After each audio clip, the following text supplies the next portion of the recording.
अस्सलामुअलैकुम वरहमतुल्लाह दोस्तों, उम्मीद है आप सब जहां होंगे खैरियत से होंगे। आज हम आपको बताएंगे कि आईएमएफ कैसे पाकिस्तान को खोखला कर रहा है और इसकी जड़ों में बैठता जा रहा है।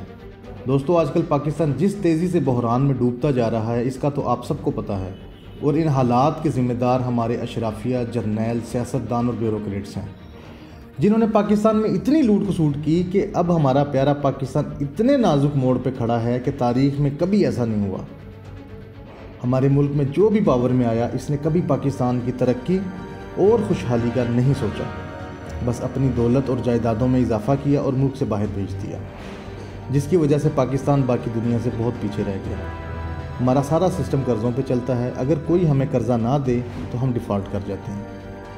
हमारे दुश्मनों का मकसद भी यही है कि कभी पाकिस्तान अपने पाँव पे खड़ा ना हो सके, और यही मुल्क दुश्मन अपनी मर्ज़ी के बगैरत लोगों को पाकिस्तान का इक़्तिदार सौंपते हैं ताकि पाकिस्तान माशी बदहाली का शिकार रहे और इसको मुकम्मल तौर पर बर्बाद कर दिया जाए। दोस्तों, आईएमएफ भी हमारे ऊपर मुल्क दुश्मनों ने मुसल्लत किया है ताकि हम कभी आज़ाद कौम ना बन सकें और कठपुतली की तरह इनके इशारों पर चलते रहें। आईएमएफ जहां बहुत सारी डिमांड्स ऐसी करता है जिससे पाकिस्तान की सालमियत को ख़तरा हकीकत का रूप धार जाए। पहले कर्जा देता है, फिर वापस लेने के लिए भयानक डिमांड्स करता है।